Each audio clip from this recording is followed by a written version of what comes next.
Hi hello friends, welcome to our Madhuhema YouTube channel. இன்றைக்கி நம்ம சேனலில் நோட்டீஸ் போர்டில் ஆடியோ வந்திருந்தது. அதில் என்னென்ன சொல்லியிருக்காங்க அப்படின்றத பார்க்கலாம். இதில் நிறைய இன்ஃபர்மேஷன் ப்ரொமோஷன் டீமுக்கு சொல்லியிருக்காங்க. என்னென்ன சொல்லியிருக்காங்க, என்னென்ன மாதிரி மிஸ்டேக் பண்ணியிருக்காங்க, அதை எப்படி கரெக்ட் பண்ணலாம் அப்படின்றத பற்றி இன்றைக்கி தெளிவாக பார்க்கலாம். ஃபஸ்ட்டு என்ன அப்படின்னா, இப்போ ப்ரொமோஷன் டீம் வேண்டாம் அப்படின்ற மாதிரி முடிவு எடுத்திருக்காங்க. அது ஏன், அதுக்கு என்ன பண்ணணும் அப்படின்றது பார்ப்போம். அதாவது இப்போ ப்ரொமோஷன் டீமில் ஒர்க் பண்ணுறவங்க யாருமே அந்த அளவுக்கு கரெக்டாக ஒர்க் பண்ணுறதில்ல, நிறைய பிரச்சனைகள் வருது, அதனால தான் வேண்டாம் அப்படின்ற மாதிரி சொல்கிறாங்க. ஏன் அப்படின்னா, நிறைய பேர் தேவையில்லாத கண்டென்ட் போடுறது, எஸ்பிஓக்கு சம்மந்தமே இல்லாத கண்டென்ட் போடுறது, இந்த மாதிரி நிறையா ப்ராப்ளம்ஸ் பண்ணுறாங்க. அதுலேயே எஸ்பிஓவை திட்டுறது, பைமோட்டை திட்டுறது, எஜுகோஸ்ட்டை திட்டுறது, இந்த மாதிரி நிறையா பண்ணிகிட்ருக்குறாங்க. அதனால தான் வேண்டான்னு சொல்கிறாங்க. நெக்ஸ்ட்டு ப்ரொமோஷன் டீமில் இருந்துட்டு கூப்பன் கோட் பர்ச்சேஸ் பண்ணவங்க எல்லாருக்குமே இப்போ சேல்ஸ் டீமுக்கு மாற ஆரம்பிச்சிருக்கும். அதை கொஞ்சம் செக் பண்ணி பார்த்துக்கோங்க. அதுக்கப்புறமேல்ட்டு இப்போ நமக்கு ப்ரொமோஷன் டீமில் எவ்வளோ பேர் இருக்காங்க அப்படின்னா 80,000 மெம்பர்ஸ்க்கு மேலே இருக்கிறாங்க. அதில் 40,000 மெம்பர்ஸ்க்கு மேலே ஒர்க் பண்ணுறதே இல்லை, இன்ஆக்டிவாக இருக்கிறாங்க. மீதி 40,000 மெம்பர்ஸ் ஒர்க் பண்ணுறாங்க. ஒர்க் பண்ணுறது எப்படி ஒர்க் பண்ணுறாங்க அப்படின்னா, ஒரு மாதத்தில் 1 டைம் ஆர் 2 டைம்ஸ் ஒர்க் பண்ணுறாங்க. அதாவது நம்மளோட ஐடி பிளாக் ஆகாமல் இருக்கிறதுக்கு என்ன பண்ணணுமோ அந்த மாதிரி ஒர்க் பண்ணிகிட்ருக்குறாங்க. அந்த மாதிரி பண்ணாமல் ஒர்க்ஸை கரெக்டாக பண்ணாங்க அப்படின்னா தான் அவங்களுக்கு அந்த வியூஸ் கவுண்ட் எடுத்து கொடுக்குறது கரெக்டாக இருக்கும். எவ்வளோ தூரம் ஆப் யூஸ் பண்ணுறாங்க, எவ்வளோ தூரம் வியூஸ் போகுது, எவ்வளோ பேர் போஸ்ட் பண்ணியிருக்காங்க அப்படின்றத பார்த்து தான், அதை பேஸ் பண்ணி தான் நமக்கு சேலரி வருது. அதுவே நம்ம கரெக்டாக பண்ணாததுனால தான் இந்த மாதிரி ஒரு முடிவு எடுக்க வேண்டிய சுச்சுவேஷனுக்கு போயிருக்கிறாங்க. அதே மாதிரி இப்போ டுடே டாஸ்கில் இன்னும் நிறையா பேர் ஜென் ரிவ்யூஸையே போட்டுட்ருக்குறாங்க. அதுவுமே ப்ரொமோஷன் டீமில் தான் இருக்குது, சேல்ஸ் டீமில் இல்லை அப்படின்னு சொல்லியிருக்காங்க. மேக்ஸிமம் ப்ராப்ளம்ஸ் ஃபுல்லாகவே ப்ரொமோஷன் டீம் தான் க்ரியேட் பண்ணுறாங்க. அதவா வருதா, இல்லைனா அவங்களுக்கு தெரியாமல் பண்ணுறாங்களா அப்படின்றது கூட தெரியல.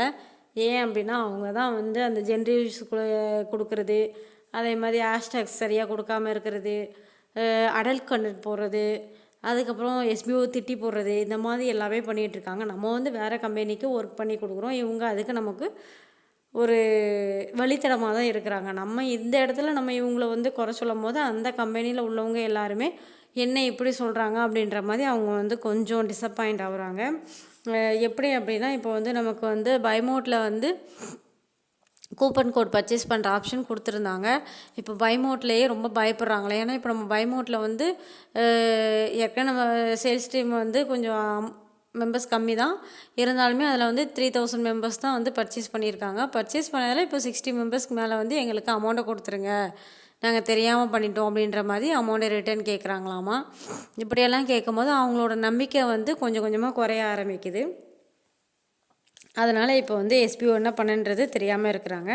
அதனால் இந்த மாதிரி இன்னொன்று பேங்க் சைடில் பேமெண்ட் போடுறதுல என்ன இஷ்யூஸ் வருது அப்படின்னா, லேக்ஸ் கணக்கில், அதாவது மெம்பர்ஸ் லேக்ஸ் கணக்கில் டிரான்சாக்ஷன் போடுறதுனால தான் அவங்க பேமெண்ட் டிலே ஆகிட்டே இருக்குது. இப்போ நமக்கு பேமெண்ட் போடுறது ஏற்கனவே சொல்லியிருந்தாங்க. ஓல்டு இதில் எப்படி பேமெண்ட் போட்டாங்களோ அதே மாதிரி தான் போடுறேன்னு சொல்லியிருக்காங்க. இப்போ எல்லாருக்குமே ரிலீஸ் பண்ணதுனால போட முடியல. ஆக்சுவலாக 3 மந்த்ஸுக்கு மேலே நமக்கு பேமெண்ட் போட்டுட்ருக்காங்க. ஆனால் அதில் ஒரு 70 டேஸ் தான் முழுசாக பேமெண்ட் போட்டிருக்காங்க.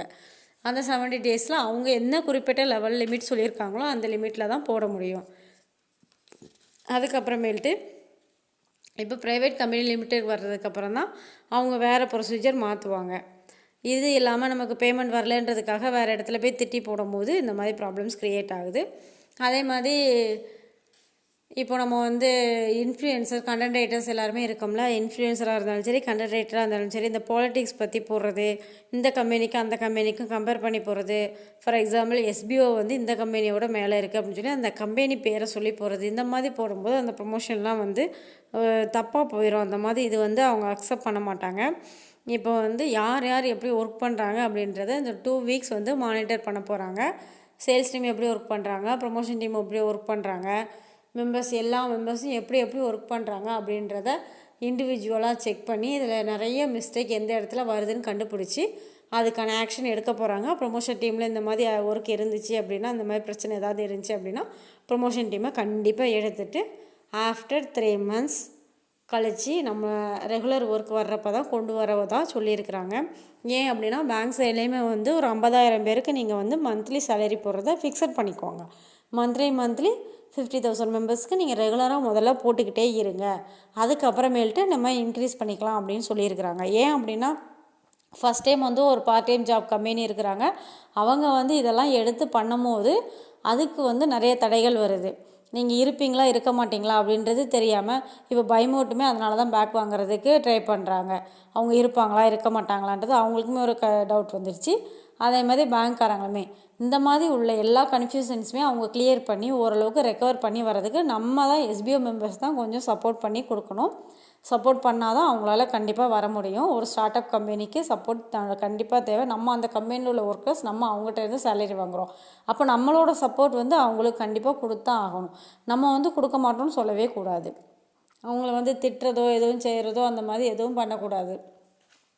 அதே மாதிரி நெக்ஸ்ட்டு என்ன சொல்லியிருக்காங்க அப்படின்னா, பேங்க்கில் வந்து டிரான்சாக்ஷன் லிமிட்டை கம்மி பண்ணணும்னு சொன்னதுனாலையுமே இந்த மாதிரி பண்ணியிருக்காங்க. அதே மாதிரி இப்போ ட்ரைனிங் பீரியடில் வந்து நமக்கு அமௌண்ட் கொடுத்துட்ருக்காங்க. ஆக்சுவலாக அவங்க ப்ராஃபிட்டே 15% தான் வருது, அதில் 12% நம்ம கொடுத்துருக்காங்க. அப்படின்னா எப்படின்னு நீங்களே பார்த்துக்கோங்க. ஓரளவுக்கு வந்து எல்லாமே கொடுக்குறாங்க. கொடுக்கும்போது நம்ம அதுக்கேற்றாப்போ ஒர்க் பண்ணிட்டோம் அப்படின்னா அவங்களும் கொஞ்சம் ஓரளவுக்கு கொஞ்சம் ஃப்ரீயாக இருப்பாங்க. நம்மளுமே தப்பாக ஒர்க் பண்ணும்போது இன்னும் அதர் கம்பெனி ப்ராஜெக்ட் எல்லாமே எடுத்து நம்ம பண்ணும்போது அதில் பிரச்சனை வருமோ அப்படின்ற மாதிரி தான் பார்க்குறாங்க. இப்போ சேல்ஸுக்குன்னு சொல்லும் போது இப்போ பைமோட்டில் பர்ச்சேஸ் பண்ண சொல்லியிருந்தாங்க, அதுவுமே அதிகமாக மெம்பர்ஸ் பர்ச்சேஸ் பண்ணல. அதுலேயுமே பர்ச்சேஸ் பண்ணது 60 மெம்பர்ஸ் வந்து ஃபோன் கால் அட்டன் பண்ணாமல் அவ்வளோமே ரிட்டர்ன் ஆகிடுச்சு. இந்த மாதிரி ப்ராப்ளம்ஸ் இருக்கிறதுனால தான் இந்த மாதிரிலாம் பண்ண வேண்டியதாக இருக்குது. அதனால் எல்லாருமே ஓரளவுக்கு எஸ்பிஓவுக்கு கொஞ்சம் சப்போர்ட் பண்ணுங்கள். இப்போ நிறைய பேர் வந்து ரீஃபண்ட் வாங்கிட்டாங்க. கிட்டத்தட்ட 1.5 லட்சம் மெம்பர்ஸ் வந்து ரீஃபண்ட் வாங்கிட்டு போயிட்டாங்க.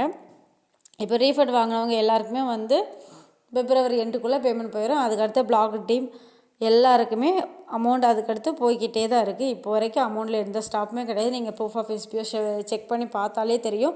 இன்றைக்குமே ப்ரூஃப் எல்லாமே ஷேர் பண்ணியிருக்காங்க. இன்றைக்கி வரைக்கும் பேமெண்ட் போய்கிட்டே தான் இருக்குது. பேமெண்ட் போகிறதுல எந்த ஒரு ப்ராசஸ்லேயுமே பிரச்சனை இல்லை. ஏன் அப்படின்னா அவங்க வந்து என்ன மாதிரி ப்ரொசீஜர் சொல்கிறாங்களோ அதை ஃபாலோ பண்ணி தான் அவங்க போக முடியும்.